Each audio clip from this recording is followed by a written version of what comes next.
액션 let's go 저 건물을 찾으러 A few moments later. Assalamualaikum warahmatullahi wabarakatuh. Perkenalkan, nama saya Palinka. Di sini saya akan menjelaskan mengenai microwave link. Jika kita jalan-jalan dan melihat tower base transceiver stasiun atau BTS dan terdapat seperti gendang, itu biasa disebut dengan microwave link. Merupakan sistem komunikasi yang menggunakan gelombang radio dalam berkomunikasi. Tentang frekuensi gelombang mikro digunakan untuk mengirimkan informasi antara dua lokasi. Microwave link banyak digunakan dalam industri, seperti dalam penyiaran penggunaan tautan gelombang mikro untuk mengirim informasi atau program dari studio ke lokasi pemancar, yang bisa jadi jaraknya bermil-mil. Selain itu, dengan teknologi ini, penyediaan layanan internet nirkabel menggunakan tautan gelombang mikro untuk menyediakan akses internet dengan kecepatan tinggi tanpa menggunakan koneksi kabel.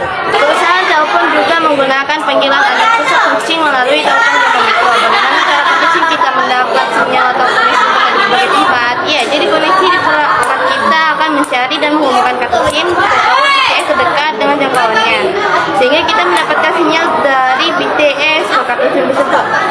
Antena microwave memiliki fungsi untuk menerima serta memancarkan gelombang mikro atau radio dari BTS ke base station controller atau BSC, atau juga dari base transceiver station.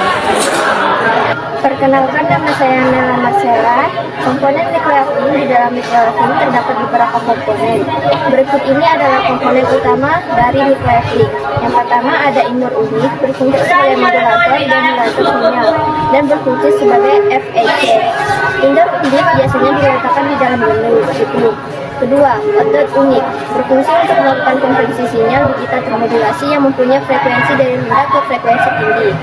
Daya outdoor unit dicatu dari indoor unit melalui kabel koaksial. Yang ketiga ada antena.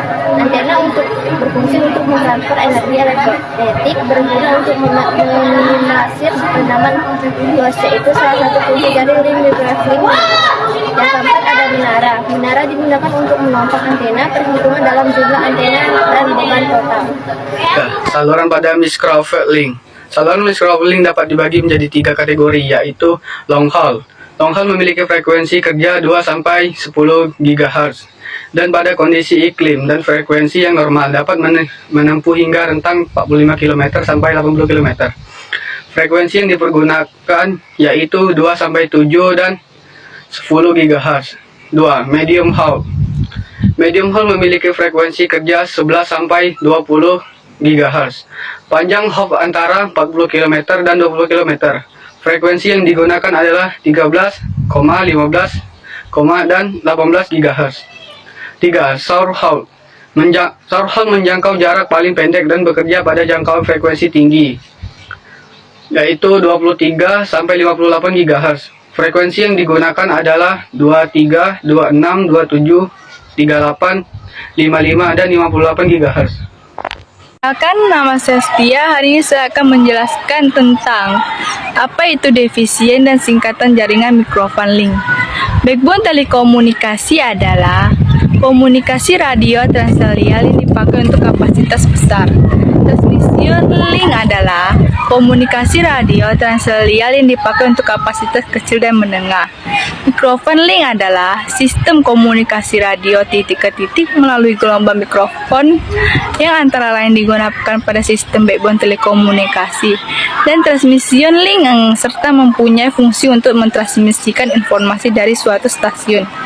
Studio transmitter link adalah komunikasi dari titik ke titik yang menghubungkan stasiun penyiaran studio dari suatu lembaga penyiaran sarana transmisi untuk menyalurkan siaran. Furious emission adalah emission gelombang radio di luar bandwidth yang ditentukan. Antena adalah subperangkat radio yang berfungsi untuk memancarkan atau menerima suatu sinyal frekuensi radio.